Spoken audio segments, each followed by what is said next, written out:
kanda handitse subscribe kugira ngo uzajye ubona ubucukumbuzi ku makuru nk'aya n'andi yose utasanga ahandi. Inkuru yuko Kabila yageze i Goma aciye mu Rwanda yakwiriye mu bitangazamakuru hafi byose byo ku isi bitandukanye, ariko byose nabyo biri kuyica hejuru. Reka twe tuyinjiremo. Kuri M23 yo ivuga ko Kabila kuba yageze i Goma ntacyo bitwaye, nubwo bivugwa ndetse bikemezwa ko ari i Goma, ntaragaragara mu ruhame cyangwa ngo akora n'ikiganiro n'itangazamakuru ku butaka bwa Goma. Bivuze ko uretse M23 igenzura iki gice cya Goma no ku mupaka w'u Rwanda aho bivugwa ko yanyuze, aba bonyine nibo bafite amashusho ya Joseph Kabila agera i Goma. Ariko se buretse gato, hari umunyamakuru wo muri Afurika y'Epfo wigeze kumubaza vuba aha ku bya M23 n'impamvu ititabiriye ibiganiro i Rwanda, maze Kabila yitonze amurabivu. 2 or 3 of the questions, I'm not the spokesman of the Ati kuri ibyo bibazo bitatu umbajije ntabwo ndi umuvugizi wa M23. Ibyo ko batitabiriye ibiganiro ntacyo nenda kubivugaho, bashobora kuba bafite impamvu zabo, ariko kandi namwe mwajya kubibabaza. Kunyura mu Rwanda kwe Kabila biramutse ariko byagenze nabyo byaba byabaye mu bwiru bw'ibanga rikomeye, kuko nta gitangaza n'amakuru na kimwe cyo mu Rwanda kigeze gitangaza iyi nkuru cyangwa se ngo kigaragaza ifoto ye anyura ku mupaka uwo ari wo wose w'u Rwanda.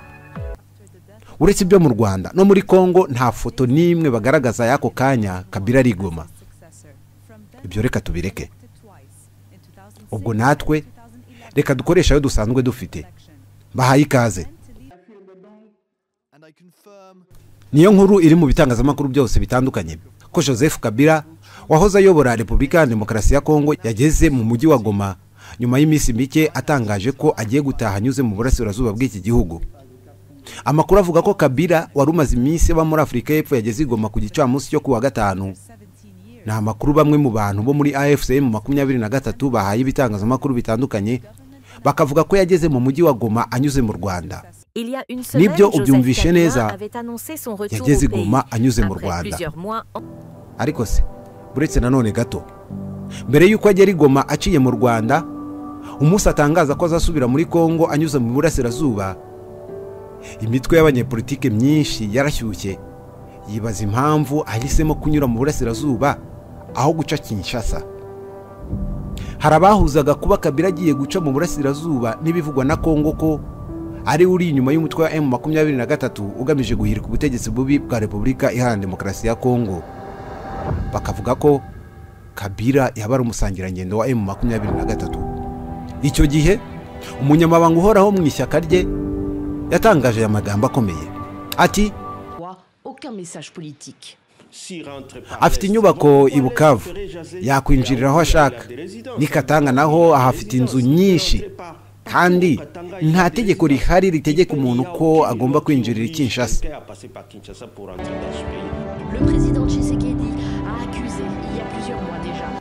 Joseph Kabila kuva yava ku butegetsi igihe kinini yakimaze muri Afurika y'Epfo, aho yari mu masomo ndetse yanabaye muri Zimbabwe.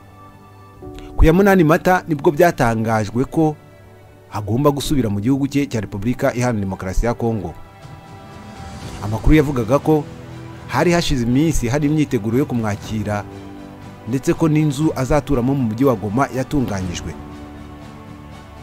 Yaraherutse gushyira hanze ari kunyandika ivuga ko agiye gutaha mu minsi iri imbere kuko igihugu cye cyifashe nabi mu rwego rw'umutekano no mu zindi nzego zose z'ubuzima bw'igihugu, kugira ngo afashe gushaka ibisubizo birambye kuri ibi bibazo byose bizengereje Kongo. Uyu Joseph Kabila ni umwe mu bantu bafite ijambo rikomeye muri politiki ya Repubulika ya Demokarasi ya Kongo, ndetse afite n'abantu benshi bamushyigikiye. Olivier Kamitatu wahoze ari minisitiri, ubu ni umuvugizi wa Moise Katumbi, aherutse kwandika kuri Twitter ko guhitamo kwa Kabila kujya mu burasirazuba hagenzurwa n'inyeshyamba za M23 atari ikimenyetso gusa, ahubwo ari ukwibutsa ahazaza habo basangiye bose.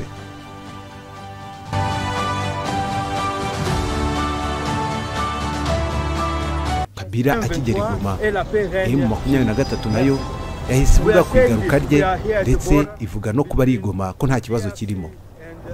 Inkuru ya BBC itomoye kuri iyi tariki ya 19 z'ukwezi kwa kane igaragaza ko umutwe w'inyeshyamba wa M23 urwanya ubutegetsi bwa Repubulika ya Demokarasi ya Kongo wumvikanishije ko Joseph Kabila wahoze ari perezida w'icyo gihugu yageze mu mujyi wa Goma nyuma y'icyumweru kirenga, avuze ko agiye gusubira mu gihugu anyuze mu burasirazuba.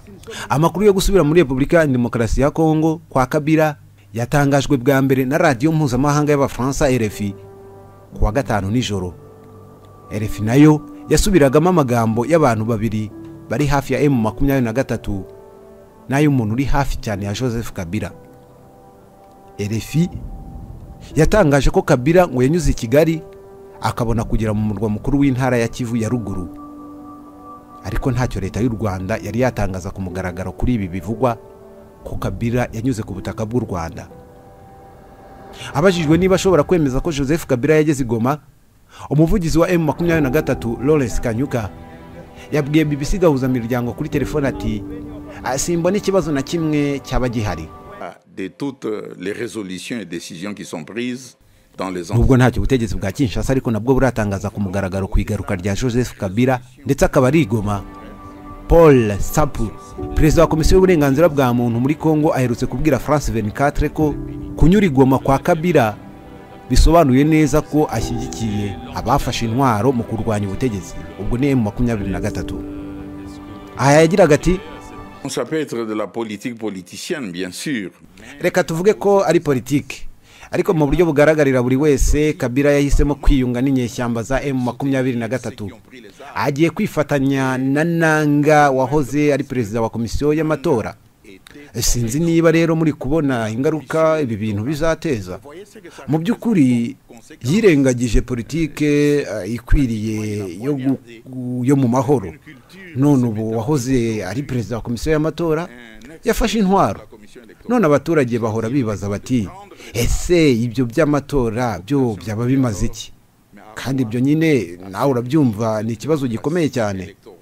Ikindi abaturage bigaragara ko bari kwiyumvamo ko gufatanya kwa Kabila na M23, kandi Kabila ubwe yivugiye ko yaba M23 n'abandi bose barwana baharanira uburenganzira bw'abaturage. Ce n'est pas possible. Kanyuka yakomoje ku ngingo ya 30 y'itegeko nshinga rya Repubulika ya Demokarasi ya Kongo, avuga ko umuturage wese w'icyo gihugu afite uburenganzira bwo kujya aho ashaka no kwisanzura mu ngendo. Ati perezida Joseph Kabila ni umuturage wa Repubulika Iharanira Demokarasi ya Kongo cyo kimwe nanjye, kandi simbona impamvu kuba yaba ari i Goma bikwiriye guteza ikibazo na kimwe. Iyi ngingo ya 30 y'itegeko nshinga rya Repubulika ya Demokarasi ya Kongo ryo mu mwaka w'2006 nkuko ryavuguruwe muri 2011 ivuga ko umuntu wese uri ku butaka bw'iki gihugu afite uburenganzira bwo kuhakorera ingendo mu bwisanzure, kuhatura, kuhava, kuhagaruka mu buryo ubwo ari bwo bwose buteganywa n'amategeko. Igatomora ko nta munyekongo n'umwe ushobora kwirukanwa ku butaka bwa Repubulika ya Demokarasi ya Kongo, guhatirwa guhunga, guhatirwa gutura ahatari iwe hasanzwe.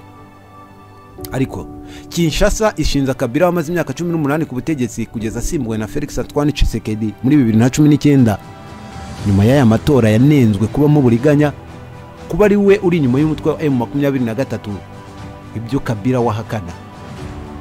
Maze no mu kumusubiza, Kabila ubusanzwe uri umusenateri yabwiye abanyamakuru muri Afurika y'Epfo ko yaza kuba afatanyije na M23 ibintu byari kuba bitandukanye cyane nuko bimeze uyu munsi. Aha umunyamakuru yaramubajije iby'umubano we na M23 nkuko bishinjwa na Tshisekedi, umushinja kuba umusangirangendo wa M23. Aseka ati The word used is what? harya ijambo ukoresheje ni irihe? Ngo umusangirangendo wa M23? Niyo biza kuba ari uko ntabwo ibintu biba bimeze nkuko bimeze uyu munsi. Ibyo ni ibinyoma byambaye ubusa bidafite ishingiro. Ahubwo ubutaha mujye mubaza uwo Tshisekedi ibihamya by'ibyo avuga. Icyo nicyo nakubwira. Mu buryo buzwi ubundi, Kabila aheruka muri Repubulika ya Demokarasi ya Kongo mu kwezi kwa 12 2023 ubwo yahavaga mbere y'amatora umuvugizi we Barbara Nzimbi yatangaje kenshi ko Kabila yavuye mu gihugu ku mpamvu z'amasomo muri Afurika y'Epfo muri Johannesburg. Nubwo bimeze bityo ariko ibikorwa bye hanze ya Repubulika ya Demokarasi ya Kongo byakomeje gutera inkeke ubutegetsi bwa Perezida Felix Antoine Tshisekedi kugeza ashinjije Joseph Kabila ko ari uri inyuma y'inyeshyamba za M23 na Corneille Nangaa wigeze kuba umuntu wa hafi cyane wa Joseph Kabila. Umva naka Kabila agarutse muri Kongo mu gihe ingabo z'umuryango wa Afurika y'Amajyepfo SADC ziri mu burasirazuba bwa Repubulika ya Demokarasi ya Kongo noneho zemeye kuva ku izima zikanyura mu Rwanda mu gihe zizaba zitashye. Izi ngabo zirimo iza Afurika y'Epfo, Tanzania na Malawi zemerewe kunyura mu Rwanda, ariko igihe zizatahira ntikiramenyekana, nubwo hari amakuru ataremezwa neza avuga ko zigomba kwitaha ku itariki ya 25 z'ukwezi kwa 4 2025. Ubwo zizaca mu Rwanda. Tariki ya 13 Werurwe 2025 abakuru b'ibihugu byo muri SADC bafashe umwanzuro wo guhagarika ubutumwa bw'uyu muryango muri Repubulika Iharanira Demokarasi ya Kongo bwari bwaratangiye mu Kuboza 2023. Ubu izi ngabo ziri mu bigo bitandukanye mu burasirazuba bwa Repubulika ya Demokarasi ya Kongo, aho zicungirwa umutekano n'abarwanyi b'umutwe wa M23, ndetse ni nabo bazifasha kubona ibyibanze mu buzima nk'amazi, ibiribwa, imiti ndetse n'ibindi. Kuri Kabila kubiza ingabo zataha nta kibazo kirimo, kuko nubundi ngo ntacyo zaziri gukemura mu bibazo biri kubera muri Repubulika Iharanira Demokarasi ya Kongo. Ahati, what are the consequences? Ntabwo nakurikiye cyane uko ziriya ngabo zagiye muri iki gihugu cyacu, ariko dukurikije uko ibintu bimeze dukwiriye kwibaza ngo ese ibibera muri Kongo si ikibazo cyacu dukwiriye kwikemurira. Ubwo rero uri kwibaza ngo ziriya ngabo niziva muri Kongo hazaba izihe ngaruka. Ngewe ndabona nta kizahungabana na kimwe, kuko nubundi ziriya ngabo zari zarahawe gucunga uduce runaka, cyane cyane utwegereye Goma. Ariko buretse gato nanone mbere yuko dusoza, hagiye gushira ibyumweru bitatu abahagarariye ubutegetsi bwa Repubulika Iharanira Demokarasi ya Kongo nabo mu ihuriro AFCM 23 batangiye ibiganiro bibera Doha muri Qatar. Ibi biganiro byatangiye nyuma yo guhangana gukomeye kw'impande zombi kwatumye AFCM 23 ifata umujyi wa Goma mu ntara ya Kivu y'Amajyaruguru na Bukavu mu ntara ya Kivu y'Amajyepfo. Repubulika Iharanira Demokarasi ya Kongo yari yararahiye irirenga kwitazigera iganira n'umutwe M23, ariko yavuye kwizima nyuma yaho Emir wa Qatar Sheikh Tamim bin Hamad Al Thani ahuje Perezida wa Repubulika y'u Rwanda Paul Kagame na Felix Antoine Tshisekedi wa Repubulika ya Demokarasi ya Kongo ku itariki ya 18 Werurwe 2025. Radio mpuzamahanga y'Abafaransa RFI kuri uyu wa 19 Mata 2025 yatangaje ko hashize iminsi ine haba ibiganiro biziguye aho Repubulika ya Demokarasi ya Kongo na AFCM 23 binyuze ubutumwa bwayo ku muhuza wabo Qatar. Icyo AFCM 23 yifuza ngo nuko amakimbiranye ifitanye n'ubutegetsi bwa Repubulika Iharanira Demokarasi ya Kongo atahuzwa na iki gihugu gifitanye n'u Rwanda. Ariko siko bimeze kuri Repubulika ya Demokarasi ya Kongo, kuko yo ishinja iri huriro kuba igikoresho cy'u Rwanda. Nubwo hashize igihe habaho kudahuza hagati y'impande zombi, iyi radio yatangaje ko hari intambwe nziza imaze guterwa, kuko hari byo zemeranyijweho nubwo bitaramenyekana. RFI yatangaje ko muri iki gihe hari gutegura inyandiko ihuriweho n'impande zombi, ariko ntibizwi neza niba iyo nyandiko izashyirwa habona izitwa amasezerano yo guhagarika imirwano. Ariko mu gihe hakomeje ibiganiro ku bizajya muri iyi nyandiko, leta ya Repubulika ya Demokarasi ya Kongo yifuza ko hashyirwaho impande zombi zisaba indi mitwe yitwaje intwaro kujya muri gahunda yo guhagarika ubushyamirane. Hari umudiplomate uzi neza iby'ibi biganiro yatangaje ko igikomeye cyane ari uburyo bwo gushyira mu bikorwa ingamba zirimo icyizere hagati y'impande zishyamiranye. Izi nizo zizagaragaza niba buri ruhande rushaka amahoro. The government of the Democratic Republic of Congo. Leta ya Kongo yasabye ko muri gahunda zirimo icyizere hakwiriye kubamo ko AFCM 23 iva mu bice yafashe, ariko iri huriro ryagaragaje ko ibi bidashoboka. AFCM 23 yo yasabaga Repubulika ya Demokarasi ya Kongo gukuriraho igihano cy'urupfu abayobozi bayo, gufungura abanyamuryango bayo bafungiye Kinshasa, ingabo z'umuryango wa Afurika y'Amajyepfo nazo ziri muri Kivu y'Amajyaruguru nazo zigataha, ariko ibi nabyo ntibirakorwa. ibyo muri Congo ni episode. Twishimira ko mudukurikira kuri Dezumu TV 24. Byose tuzabibagezaho. Bye. Mwe mubona ibyo muri Congo bizarangira gute? Reka tuganire muri comment. Kanda handitse subscribe kugira ngo uzajye ubona ubucukumbuzi ku makuru nk'aya n'andi yose utasanga ahandi. Ndabashimiye.